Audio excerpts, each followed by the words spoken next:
अब हमारे बीच में हमारे युवा साथी किसान मोर्चा महामंत्री भाई राजू तिवारी जी बैठे हैं। मैं चाहूंगा ये भी अपने ओजस्वी शब्दों से संबोधित करेंगे। हमारे रवि नेगी जी और यहाँ हमारी महिला मोर्चा की बहनें बैठी हुई हैं।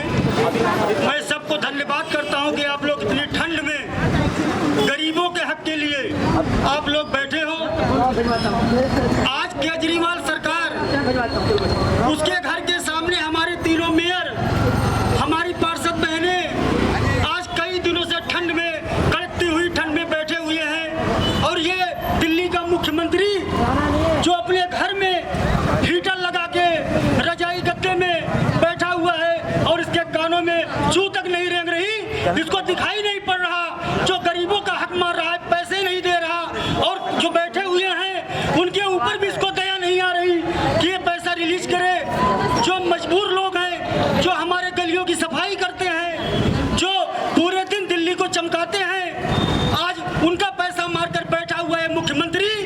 मैं इसको सर में आनी चाहिए। जब ये चुनाव लड़ रहा था तो ये कहता था कि मैं गरीबों के लिए काम करूंगा, मैं मजदूरों के लिए काम करूंगा। आज ये मुख्यमंत्री अपने घर में बैठा हुआ है और गरीबों के लिए कहाँ काम कर रहा है। मैं पूरे दिल्ली की जनता से आह्वान करना चाहता हूँ कि इस निकम्मे मुख्यमंत्री को उखाड़ के फेंक दो और दिल्ली में दोबारा इसकी सरकार कभी न बनने पाए। बिल्कुल।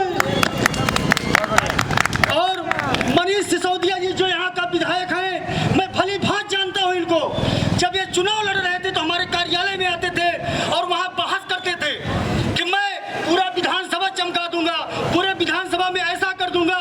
मैं मनीष सिसोदिया जी को ही बोलना चाहता हूँ कि यहाँ का विधायक होने के बाद यहाँ के एमसीडी कर्मचारियों के हक की लड़ाई के लिए तुम क्यों नहीं लड़ रहे हो, क्यों पैसा नहीं रिलीज कर रहे हो। मैं आज केजरीवाल सरकार को पूरी जनता के सामने, पूरी दिल्ली के सामने धिक्कार करता हूँ कि एक ऐसा मुख्यमंत्री जो आज घर में बैठा बड़ी बड़ी बातें करता है, पैसा देने के नाम पर इसकी आवाज बंद हो जाती है। और देखिए, जब दिल्ली में होर्डिंग और पोस्टर लगाने की बात आती है तो कई करोड़ों रुपए का होर्डिंग पोस्टर इसका लग जाया करता है। हमारे निगम पार्षद हर निगम कर्मचारियों की सहायता करना चाहते हैं, लेकिन ये दिल्ली सरकार पैसा देने को तो तैयार ही नहीं होती है।